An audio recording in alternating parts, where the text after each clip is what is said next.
অসভ্য, আর একবার কাছে এসে দেখুন চুল টেনে ছিঁড়ে ফেলবো, বেহায়া লোক।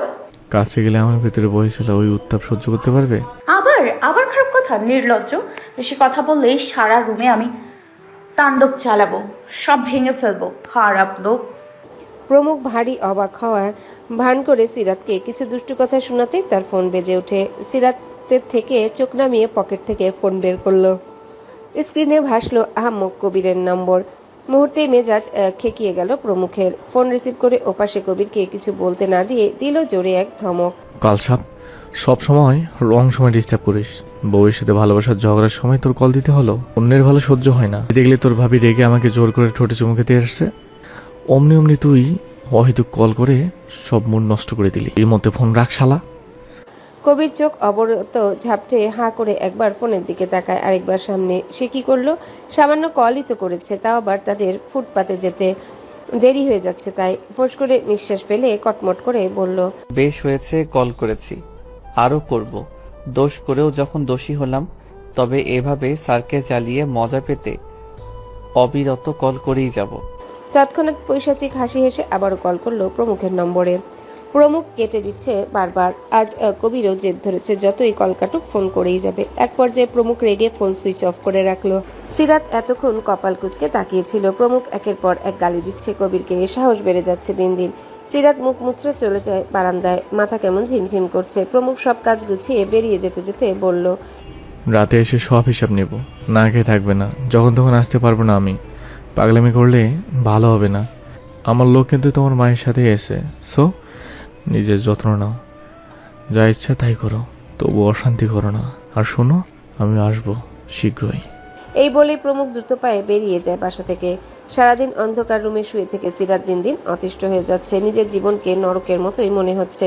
প্রমুখ সত্যি আর আসেনি। সেও ব্যালকনিতে মেঝেতে বসে আছে চুপচাপ, ক্ষণে ক্ষণে একা একাই ফুপিয়ে ফুপিয়ে কাঁদছে। আজ তার জীবন অন্যরকম হতেও পারত। এই বদ্ধ ঘরে আর ভালো লাগে না তার। তাইমা খানমের চেহারা ভাসছে চোখের সামনে। হঠাৎ মনে পড়ল তার মা তাকে কিছু বলতে চেয়েছিল। অমনি মস্তিষ্ক সচল হয় তার। তাইমা খানমকে সত্যি কেউ মেরে ফেলবে না তো? তখন কি হবে? তখনই এসব ভেবে সিরাত চিৎকার করে উঠে একাই বিড়বিড় করতে লাগলো, না, আমার মায়ের কিচ্ছু হবে না। ওখানে যে অনেক লোক আছে, মাকে পাহারা দিচ্ছে, কিছু হবে না, কিছু না। তবুও আনচান মন বড্ড কাঁদে। ভয়ে ফুপিয়ে ফুপিয়ে কাঁদলো অনেকক্ষণ। প্রায় অনেক সময় পর হঠাৎই বাসার কলিং বেল বেজে ওঠে। সিরাত হাঁটু থেকে মাথা তুলে মনোযোগ দিলেও সেদিকে। একটু পর ক্রমাগত কলিং বেল বেজে ওঠে। সিরাত চিল্লিয়ে বলল, কেউ দরজা খুলছে না কেন? বাসায় কি জুলেখা নেই? সে শুনতে পাচ্ছে না? একটু থেমে আবারও ডাকলো জুলেখাকে। জুলেখা, শুনতে পাও না? জুলেখা। কয়েকবার ডেকেও কারো কোনো সারা শব্দ না পেয়ে মেজাজ গরম হলো সিরাতের। চট করে উঠে ডাইনিং রুমে এসেও কাউকে দেখল না সে। তখনও অবিরত বেল বেজেই যাচ্ছে। শেষে তিরিক্ষি মেজাজে এগিয়ে গিয়ে দরজা খুলল। সারা মুখে লেপ্টে আছে এখনও চোখের পানি। সে হাতের সাহায্যে মুখ মুছে সামনে তাকিয়ে দেখলো এক ভদ্রলোক দাঁড়িয়ে আছে। সিরাত নজর বুলিয়েও চিনতে পারল না। সিরাত কিভাবে তাকিয়ে থাকতে দেখে সামনের লোকটি যা ভাবার ভেবে ফেললো। তাছাড়া ওর মুখে কোনো উজ্জ্বলতা নেই। তাই লোকটি বলল। কথা শেষে মৃদু হেসে আবারও বলল, প্রমুখ এখন বাসায় কাজের লোক রাখে। কথা শেষে মৃদু হেসে আবারও বলল, মন দিয়ে কাজ করবে। জানতো প্রমুখ একদম অপরিষ্কার সহ্য করতে পারে না। হেসে বললেই আস্তে ধীরে বাসার ভিতরে প্রবেশ করলো। সিরাতের রাগ যেন আকাশ ছুঁয়ে গেল। এই লোকটা তাকে অপমান করলো। কাজের লোক, তাকে দেখতে কাজের লোকের মতো লাগে। অমনি সে নিজের দিকে নজর বুলিয়ে দাঁতে দাঁত চেপে সেই লোকটির পিছন পিছন যায়। লোকটি তখন সোফায় বসা। সিরাত তার সামনে দাঁড়িয়ে গমগমে গলায় বলল, আপনি এ বাসায় এসেছেন কেন? কাকে চাই আপনার? একটু থেমে হাত উঠিয়ে শাসিয়ে শাসিয়ে আবারও বলল, আর কি বললেন?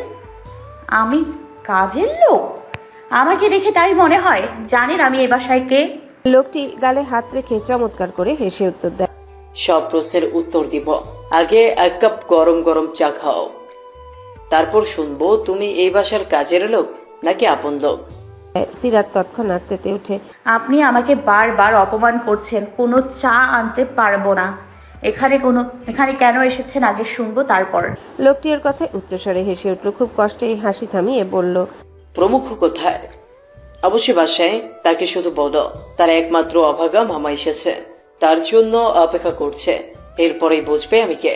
সিরাত কিঞ্চিত সময়ে জহুরি চোখে পরখ করে দেখলো এই লোকের মামাও আছে। কই, এই বাসায় আসার পর জুলেখা ছাড়া কাউকে দেখেনি, কিন্তু এখন প্রমুখের মামা জানতে পেরে লজ্জায় মাথা কাটা গেল সিরাতে। ছি, না জেনে কি বাজে ব্যবহার করে ফেললো। চট করে জিহবা কেটে দৌড়ে যায় রান্নাঘরে, নিজের উপর গালি দিয়ে চা নিয়ে আসলো, মামার সামনে দিয়ে বলল, মাফ করবেন, না বুঝে খারাপ আচরণ করে ফেলেছি। প্রমুখের মামা রফিক চৌধুরী মুচকি এসে সিরাতকে কাছে ডাকে। সিরাতও আলতো হেসে কিচেনে গিয়ে ফল ফ্রুট নিয়ে এলো। সিরাত জানায় প্রমুখ বাসায় নেই, তার আসতে দেরি হবে। রাকিব চৌধুরী সম্মতি দিয়ে সিরাতের সাথে আড্ডায় মেতে উঠলেন। অল্প কথার উত্তর দিলেও সারা সময় চুপচাপ ভদ্রলোকটির কথাই শুনেছে সে। শুধু মিথ্যে বলেছে প্রমুখের বউ নয় সে। ইনিয়ে বিনিয়ে এড়িয়ে গেছে সেই প্রশ্ন। রাকিব চৌধুরীও একসময় প্রমুখের রুমে গিয়ে বিশ্রাম নেওয়ার জন্য চলে যায়। শেষে অসহায় সিরাত করুণ চোখে তাকিয়ে সোফাতেই শুয়ে থাকলো। বাবা, ওই প্রমুখ চৌধুরীকে আমি খুন করব। সাফওয়ান দাঁতে দাঁত চেপে হাত মুষ্টিবদ্ধ করে কথাটা বলে। তার বাবা মা সামনে সোফায় বসে ছেলের কার্যকলাপ দেখছে। ছেলেটি যে জিনিস নিয়ে জেদ করবে সেটা অর্জন না করে এক পাও সেখান থেকে নড়বে না। সাফওয়ানের বাবা আজকাল এমনিতেই হাজারো চিন্তা নিয়ে ঘুরে বেড়ায়, এখন আবার ছেলের এই কাণ্ডে তিনি অসহ্য। সামনের দিনগুলোতে তার অনেক কাজ পড়ে আছে, ভেবেছিল সব সাফওয়ানকে দিয়ে করাবে, কিন্তু হঠাৎ এই উটকো ঝামেলায় তিনি বিরক্ত। তবুও যেভাবে রেখে আছে, এখন না সামলালে তার সব প্ল্যান উল্টোপাল্টা হয়ে যাবে। সাফওয়ানকে যা তা বুঝিয়ে নিজের হাতে রাখতে হবে। সব ভেবেচিন্তে তিনি ছেলের পিঠে হালকা চাপড়ে বলল, রাহুল ভাইজান, অবশ্যই প্রমুখের ব্যবস্থা আমি করব, তবে আমার কথা মতো সব কাজ করতে হবে তোমার। আর হ্যাঁ, প্রমুখ রাস্তা থেকে সরে গেলেই ওই মেয়ে চিরদিনের জন্য তোমার। সিম্পল ব্যাপার, মাথা খাটিয়ে চিন্তা করো আব্বুজান, বাবার মতো হলেই সব ছিনিয়ে নিতে পারবে। সাফওয়ান রাগে ঘন ঘন শ্বাস নিয়ে বাবার সব কথা শুনল। ছেলেকে শান্ত হতে দেখে তার বাবা অধর বাঁকিয়ে হেসে বলল, বাসায় চাকা ঘোরের মতো বসে না থেকে আমার সাথে কাজে বসো, অনেক কাজ বাকি। বুদ্ধি দিয়ে প্রমুখকে হারাও। আমি চাই আবার ছেলে ঠিক আমার মতো হোক, সবাই বুঝুক তার শরীরে আমার রক্ত। এটা সত্যি সাফওয়ান জানে তার বাবা চাইলে অবশ্যই সব পারবে। বাবা পারে না এমন কোনো কাজই নেই পৃথিবীতে। আর ওই 2 দিনের প্রমুখ কতদিন সিরাতকে আটকে রাখবে? মুহূর্তে সিরাতের কথা মনে হতেই মস্তিষ্ক গরম হয়ে যায় তার। রাগে চিৎকার দিয়ে সামনের দেয়ালে জোরে ঘুষি মারে। এভাবে হঠাৎ আঘাতে রাহেলা সহ সাফওয়ানের বাবাও বাকরুদ্ধ। সাফওয়ান একটু থেমে আবারও একের পর এক ঘুষি দিতেই থাকলো। ব্যথায় আঘাতে ডান হাত থেকে রক্ত গড়িয়ে পড়ে। সাদা দেয়ালে তৎক্ষণাৎ হয়ে গেল লাল। দিশেহারা রাহেলা সাফওয়ান বলে চিৎকার দিয়েই দৌড়ে যায় তার কাছে। পেছন থেকে জাপটে ধরে আটকানোর বৃথা চেষ্টা করলো। একজন তরতাজা যুবকের শক্তির কাছে মধ্যবয়স্ক মহিলার শক্তি কিছুই না। সাফওয়ান ধস্তাধস্তি করে তখন তিরিক্ষি মেজাজে বলল, দূরে যাও তোমরা, আমাকে একা থাকতে দাও। রাহেলার 2 চোখে অশ্রু টলমল করছে। ছেলেকে একা সামলাতে না পেরে তার স্বামীকে ধমকের সুরে বলল, দাঁড়িয়ে কি তামাশা দেখছো? আর কত আমার ছেলেকে খারাপ বানাবে তুমি, যে কিনা আজ নিজের দেহকেও আঘাত করতে দ্বিধা করে না। একটু থামলো রাহেলা, অতঃপর ঘৃণা ভরা দৃষ্টি নিয়ে তাকিয়ে বলল, কুলাঙ্গার, আমার ছেলের কিছু হলে তোকে আমি ছাড়বো না। এসব আয়েশি অট্টালিকা ধ্বংস করে ফেলবো। আমার মুখ আর বন্ধ রাখতে পারবি না, পাষাণ। রাহেলার কথা শুনে মাথা গরম হয়ে যায় সাফওয়ানের বাবার। তৎক্ষণাৎ তেরে এসে শক্ত করে চুলের মুঠি ধরল। এরপর কিছু বলার জন্য মুখ খুলতে গিয়েও থেমে যায় তিনি। রাহেলা ব্যথায় চোখ বন্ধ করে। সাফওয়ান বাবার দিকে রক্তচক্ষু নিয়ে তাকায়। যতই হোক তার মা। সে দাঁত শক্ত করে বলল, আমার সামনে মাকে মারছো? এত বড় সাহস! আর একবার গায়ে হাত দিয়ে দেখাও কি কি করি আমি। ছেলেকে রেগে যেতে দেখে তিনি হালকা দমে যায়। তবে ছেলের অগোচরে স্ত্রীকে চোখ রাঙিয়ে শাসিয়ে দেয় তিনি। তারপর মুচকি এসে সাফওয়ানকে শক্ত করে ধরে তার বাবা বিছানায় বসালো। রাহেলা একরাশ ঘৃণা নিয়ে দৌড়ে গেল প্রয়োজনীয় মেডিসিন ও তুলো আনতে। তখনও সাফওয়ান ফোঁসফোঁস করছে রাগে। রাহেলার ভেতরে চলা হাহাকার নিয়ে ছেলের হাতে পরম যত্নে ব্যান্ডেজ করে দিল। সাফওয়ানের দিন দিন সাধারণ একটা মেয়ের জন্য এমন অধঃপতন রাহেলা কোনোভাবেই মেনে নিতে পারছে না। হয়তো কোনো মাই পারে না। তিনি পাশ ফিরে টলমল চোখে স্বামী নামক মানুষটার দিকে তাকালো। এই লোকটা সারা জীবন তাকে অত্যাচার করে গেল, এখন একমাত্র কলিজার টুকরো ছেলেকেও ছাড়লো না। নিজের মতো করে আস্তে আস্তে কুমানুষ করে ফেলছে। অন্যায়ের কিনারায় চোখ থেকে পড়ে যাওয়া অশ্রু মুছে দীর্ঘশ্বাস ফেলল সে। ততক্ষণে ভদ্রলোক বাসার বাইরের দিকে রওনা হচ্ছে। রাহেলা সাফওয়ানের জন্য ভাত নিয়ে এসে এক লোকমা মুখে দিয়ে বলল, বাবা, এই পৃথিবীতে কারোর শক্তি বেশি দিন থাকে না। আমরা যা চাই সেটা যদি না পাই, তাহলে বুঝে নিতে হবে ওই জিনিসটা আমাদের জন্য অমঙ্গল। আল্লাহ তাআলা নিজেই ঠিক করে রেখেছে কি কি আমাদের জন্য মঙ্গল। এই যে তুই সিরাতকে পেলি না, এর পেছনেও কোনো না কোনো কারণ আছে। হয়তো আল্লাহ তার থেকেও অনেক ভালো কিছু রেখেছেন তোর জন্য। একটু নরম হা, মায়ের কথা শুন। প্রমুখের মতো অসহায় এতিম ও দুনিয়ায় আর কয়টা আছে? দেখ, কিন্তু দেখ, তোর সব আছে অথচ ওই ছেলেটার কেউ নেই। একটু বাবা মায়ের ভালোবাসার কাঙাল সে। মায়ের মুখে নিজের প্রতিদ্বন্দ্বীর নাম শুনে এত সুন্দর সুন্দর কথা সহ্য হলো না সাফওয়ানের। কপালে ভাঁজ ফেলে চট করে সামনে থাকা ভাতের প্লেটটা জোরে ধাক্কা দিয়ে ফেলে দিল। গমগমে আওয়াজে বলল, আমার ভালো চাই না মা, অন্যের ছেলে সাফাই গাইতে আসবে না আমার সামনে। আমি সিরাতকেই চাই, ব্যাস। শুনেছো তুমি? আমার সিরাতকেই লাগবে। প্রমুখ আর রাকিব চৌধুরী পাশাপাশি বসে কফি পান করছে। ঘড়ির কাঁটা এখন 8টা ছুঁই ছুঁই, শহরে রাত 8টা কিছুই না। প্রায় ঘন্টাখানেক আগে প্রমুখ এসেছে সব কাজ কমপ্লিট করে। যদি সকল কিছু ঠিকঠাক থাকে তাহলে নতুন ফ্ল্যাটের কাজ কাল থেকে শুরু হবে। সেটা থাকবে প্রমুখের মা প্রহেলি আক্তারের নামে। ফুটপাতে জায়গা নিয়ে আজ প্রচুর ঝামেলা গিয়েছে, সেখানে তারা নিজেদের জায়গা কোনো মতেই ছাড়তে রাজি না। শেষে উপায় না পেয়ে গুলি চালায় প্রমুখের ছেলেপেলেরা। 5-6 জনের পায়ে গুলি লেগে আহত হয়েছে তারা। জানা গেছে হাসপাতালে নেওয়া হয়েছে তাদের। এরই মধ্যে মিডিয়ার লোক নিজেদের মতো সাজিয়ে একটার পর একটা নিউজ বের করছে। এতে প্রমুখের কোনো হেলদোল নেই। ফুটপাতের লোকগুলো ভয়ে তখন থেকে আর কেউ প্রমুখের মুখের উপর কথা বলতে পারেনি। প্রমুখ সবাইকে টাকা দিয়ে মুখ বন্ধ করেছে। কয়েকদিন পর সেখানের কাজও শুরু হবে। সবকিছু ঠিকঠাক করে তার বাসায় আসতেই 7টা বাজে। এসেই যখন নিজের রুমে রাকিব চৌধুরীকে শুয়ে অবস্থায় দেখলো, তৎক্ষণাৎ ভূত দেখার মতোই চমকে গিয়েছিল। খুশিতে শক্ত করে তখনই জড়িয়ে ধরল প্রমুখ। রাকিব চৌধুরী প্রথমে ভয় পেয়ে গেলেও একটু পর সামলে নেয়। উচ্চস্বরে হেসে প্রমুখের পিঠে চাপড় মারে। প্রমুখ কিছু সময় পর ছেড়ে দিয়ে বলল, মামা, কখন আসছো তুমি? আমাকে জানাবে না? জানো কত খুশি হয়েছি আমি। আমার বিশ্বাস হচ্ছে না তুমি এসেছো। দাও দেখি একটা সিমটি কাটো। রাকিব চৌধুরী মুচকি এসে উত্তর দেয়, আগে ফ্রেশ হয়ে ছাদে চল, তারপর তোর সব কথার উত্তর দিব আমি। প্রমুখ আবারও জড়িয়ে ধরে ওয়াশরুমে চলে যায়। আর দরজার বাইরে থেকে এতক্ষণ ঘটে যাওয়া সকল ঘটনায় সিরাতের চোখে ধরা দেয়। কপাল কুঁচকে মাথায় ঘুরে একটা কথাই, অসভ্য একটি এমন বাচ্চামো করতে পারে? অসভ্য লোকটি এমন বাচ্চামো করতে পারে? এত বড় ছেলে হয়ে মামাকে পেয়ে এমন খুশিও হলো? নির্দয় প্রমুখ আর একটু আগের প্রমুখের আকাশ পাতাল তফাৎ। তাকে আজ বড্ড অন্যরকম অচেনা লাগছে। সিরাত এসব ভেবে ড্রয়িং রুমে চলে যায়। প্রমুখ শাওয়ার নিয়ে এসে কোনো দিকে না তাকিয়ে কিচেনে গেল। গরম গরম 2 কাপ কফি বানিয়ে ডাকলো মামাকে। আজ তার মন মামাতেই সীমাবদ্ধ, আর কোনো দিকে খেয়াল নেই, নজরও নেই নতুন বিয়ে করা বউয়ের দিকে। সোফার কোণে বসে সিরাত না চাইতে আজ সবটাই পর্যবেক্ষণ করলো প্রমুখের কার্যক্রম। প্রমুখ মামাকে ডেকে নিয়ে গেল ছাদে। আজ প্রায় 1.5 বছর পর রাকিব চৌধুরী তার বাসায়। খুশিতে সবকিছু উল্টাপাল্টা লাগছে। কফি খেতে খেতে প্রমুখ নানান গল্প করছে। মুখ থেকে হাসি সরছে না, দেখে মনে হবে কতদিন মন ভরে কথা বলেনি, প্রাণ ভরে শ্বাস নেয়নি। এ যেন চঞ্চল প্রমুখ হয়ে উঠেছে নিমিষেই। আর রাকিব চৌধুরী মন দিয়ে তার প্রতিটা কথা শুনছে। এই 1.5 বছরে যা যা ঘটেছে সব হড়হড় করে বলছে। প্রতিবার ঠিক এমনই করে প্রমুখ। মামাকে পেয়ে মনের সকল কথাই উগড়ে দেয়। সেখানে মাসে কয়টা শার্ট কিনেছি এটাও বাদ যায় না। এক পর্যায়ে রাকিব চৌধুরী প্রশ্ন করলো প্রমুখকে, এখনো ফ্ল্যাটে মেয়ে আসে? আর কতদিন এইভাবে চলবে? এবার অন্তত বিয়ে করো বাবা, তোমার এরকম জীবন আর দেখতে পারি না। আমার মরার আগে কি তোমার সংসার দেখবার ভাগ্য হবে না? বোন দুলাভাইকে তো হারিয়েছি, এবার চাই তোমার ঘর আলো করে পুনরায় তারা আসুক। বিয়ে করো বাবা। প্রমুখ ভারী মজা পেল। তার মানে সিরাতের সাথে দেখা হয়নি মামার। মুখটা হালকা লাজুক ভঙ্গি করে বলল, ওইসব মেয়েবাজি বাদ দিয়েছি মামা। তাছাড়া তুমি জানো না, ওই দিন আগেই না বিয়ে করলাম। একদম পরীর মতো ঝকঝক বউ আমায়। যদিও মায়ের চিন্তা এখন রানু মণ্ডলের মতো হচ্ছে, তবে দিন দিন তবে ব্যাপার না, ঠিক মতো খাওয়া দাওয়া করলেই আগের মতো হয়ে যাবে। কিন্তু তোমার সাথে দেখা হয়নি, সে তো বাসাতেই থাকে আমার রুমে। রাকিব চৌধুরী চোখ চিকচিক করলো তার কথা শুনে। প্রমুখ বিয়ে করেছে, তার চাঁদ এতদিনে কথা শুনেছে। এবার বউয়ের আঁচলের তলায় পড়ে সব বাজে স্বভাব ঠিক হয়ে যাবে, মানুষকে ভালোবাসতেও পারবে। মনে মনে খুশি হলো ভীষণ। কিন্তু সে হালকা চিন্তায় পড়লো, বিয়ে করলে বউ দেখালো না কেন? বাসায় শুধু একটা মেয়েকেই চোখে পড়েছে তার, তবে কি সেই মেয়েই?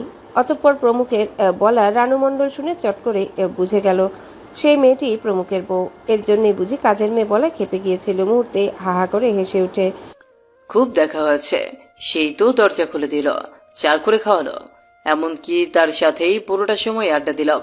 তবে প্রমুখ একটা কেলেঙ্কারি ঘটে গেছে। কি ঘটেছে মামা? আজ বোধ হয় তোমার কপালে দুঃখ আছে। বৌমাকে আমি ভুলে কাজের লোক বলে ফেলেছি। তৎক্ষণাৎ কি তার রাগ তেলে বেগুনে চলে উঠল। ব্যাপার না, যাওয়ার সময় বৌমাকে আদর স্নেহ করে যাব।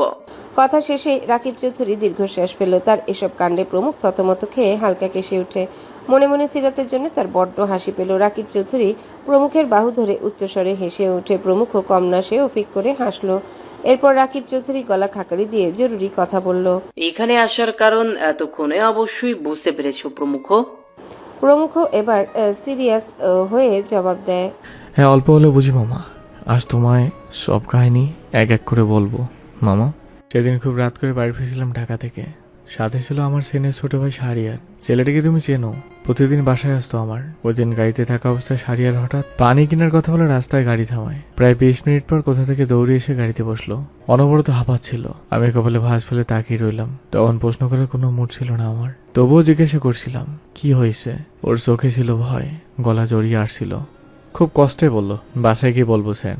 এরপরে হাতের বোতল থেকে একদম ঢকঢক করে সব পানি খেয়ে দ্রুত গাড়ি স্টার্ট দেয়। বাসায় এসে শাহরিয়ার আতঙ্কে সুরে বলল, মাওনা থানার ওসি হামিদুর রহমান একটু আগে বটুর সাথে কথা বলেছে। তাদের আলাপ থেকে বোঝা যায় আপনার মা বাবাকে প্ল্যান করে খুন করেছে। সেখানে তারাও ছিল। তার মানে আপনার মামা যা অনুমান করেছে তা সব সত্যি। তাদের দুজনের কথা 10টার মধ্যে 8টাই ছিল। শাহজাদ যদি জানতে পারে আমাদের আস্ত রাখবে না। প্রমুখ যদি ভুলেও বোঝে সম্পত্তি লোভে আর তার বাবা শাহজাদের বোনকে বিয়ে করেনি, এর জন্য মেরে ফেলা হয়েছে, তবে আমাদের রেহাই নেই। এত বছরের ঘটনা সব সামনে চলে আসবে। এরকম কিছু কথা বুদ্ধি করে সব রেকর্ড করে নিয়ে আসে শাহরিয়ার। কিন্তু সমস্যা হয় ওই রাতে শাহরিয়ারকে কেউ একজন দেখে ফেলে। তখন আমার উচিত ছিল ওর সেফটি দেওয়ার, আর এটাই বড় ভুল হয়ে দাঁড়ায়। আমি রেকর্ড শুনে ভুট্টু আর ওসিকে খুঁজি। আমার ছেলেপেলেরা ওসিকে পেয়েও যায়। আর তখনই বড় অপরাধী খুবই কৌশলে শাহরিয়ারকে খুন আর ওর বোনকে ধর্ষণ করে মেরে ফেলে। ওসিকে অনেক জিজ্ঞাসা করেছে, মুখ খোলেনি। শেষে সব সত্যি না বললেও অল্প সত্যি বলেছে। ভুট্টু কোথায় থাকে, খুনি নাকি আমার আপনজন। একদমে কথা শেষেই বড় করে নিঃশ্বাস নিল প্রমুখ। এরপর পকেট থেকে ফোন বের করে সেই রেকর্ড শোনালো রাকিব চৌধুরীকে। সব মন দিয়ে শুনলো রাকিব। এরপর আবারও প্রমুখ বলল, ওসি ভেবেছিল ওর সব কথা আমি বিশ্বাস করব, কিন্তু রেকর্ড শুনে বুঝেছিলাম মরে গেলেও খুনির নাম বলবে না। অথচ ওই খুনি আমাকে চিঠি পাঠিয়েছিল ওদিকে ছেড়ে তোর উদ্দেশ্যে। এখনো সেটা আছে আমার কাছে। তারপর কুমিল্লা গিয়ে ভুট্টুকে তন্ন তন্ন করে খুঁজলাম। যখন 2 দিন পর পেয়েও গেলাম, তখন আমি হতাশ।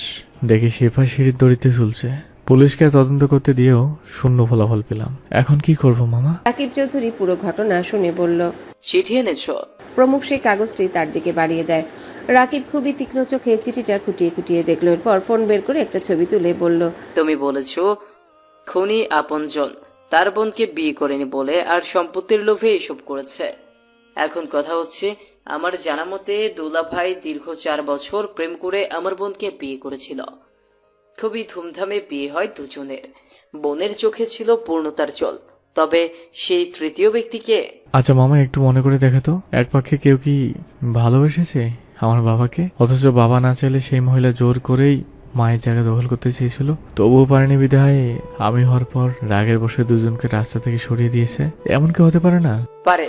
রাকিব চৌধুরী 2 হাত গুজে থুতনিতে রাখলো। দীর্ঘ সময় চিন্তা করে বলল, এখন এসব বাদ দাও। বিয়ে করেছো, নিজের কাজ করছো, এগুলো নিয়ে রিল্যাক্স মোডে থাকো। মাটি যখন খুঁড়তে শুরু করছো, একদিন ঠিক কেঁচু বের হবে। আমিও চেষ্টা কম করিনি।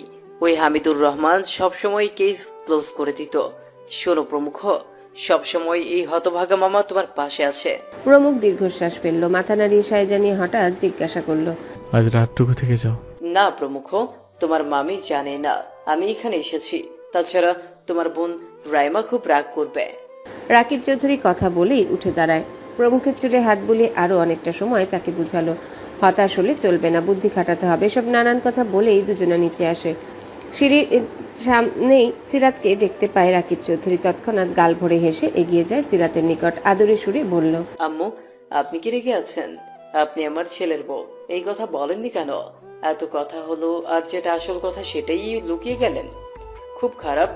আপনার মামা শ্বশুর ব্যাপক দুঃখ পেয়েছে। সিরাত রাকিব চৌধুরীর নরম স্বরের কথায় হালকা লজ্জিত হয়। চোরের মতো নুইয়ে রাখলো মাথা। প্রমুখ একবার সিরাতের দিকে তাকিয়ে চলে যায় রুমে। হঠাৎই সিরাতের মুখের ভাষা কোথায় যেন পালিয়ে গেছে। রাকিব চৌধুরী বুঝলো মেয়েটা লজ্জা পাচ্ছে, তাই শব্দ করে হেসে উঠে বলল, রিল্যাক্স আমি কিছু মনে করিনি। এর পরের বার আসলে শ্বশুরের মতোই আদর যত্ন করা চাই। ওকে, আজ আসি। শেষেই চলে গেলেন তিনি। এদিকে গলা শুকিয়ে কাঠ সিরাতে, সে ঠায় দাঁড়িয়ে রইল সেখানে। ইস, কি অপমানটাই না হলো আজ। রাতের খাবারের জুলেখা রেডি করে ডাকলো সবাইকে। আসার পর থেকে আজ প্রমুখ একটা কথাও বলেনি সিরাতের সাথে, খাওয়ার জন্য আসলো না। এতে সিরাতেরও কোনো ভাবাভাবি নেই, শুধু সন্ধ্যায় মামা ভাগ্নের কাণ্ডে অল্প অবাক হয়েছিল। সিরাত জুলেখার সাথে খেয়ে রুমে এসে ভাবলো মাথার চুলগুলো আঁচড়ানো যাক, কতদিন নিজেকে আয়নায় দেখা হয় না। এসব ভেবেই দীর্ঘশ্বাস ফেলল। সে চিরুনি খুঁজে আয়নার সামনে গিয়ে মাথা আঁচড়ালো। বিনুনি করে যখনই ওড়না ঠিকঠাক করলো, তখনই তার চোখে পড়ল গলার স্বর্ণের সেই লকেট। অমনি কপাল কুঁচকে যায় তার। কয়েকদিন আগেই হঠাৎ এই লকেট হারিয়ে যাওয়ায় খুব খুঁজেছিল সে। সারা রুম তন্ন তন্ন করে যখন পেল না, তখনই ভেবেই নিয়েছিল হয়তো হারিয়ে গেছে। তবে আজ কিভাবে গলায় আসলো? সে চট করে হাত দিল গলায়। এদিক ওদিক ঘুরিয়ে লকেট খুলে মুখের সামনে এনে খুলে দেখলো তার আর মায়ের ছবি। ছবিতে আঙ্গুল বুলিয়ে আদর করে গাঢ় চুম্বন করলো। তৎক্ষণাৎ বুকের মাঝে চলা কষ্টে নাক টেনে কাঁদতে শুরু করে। লকেট বুকে চেপে অস্পষ্ট স্বরে বলল,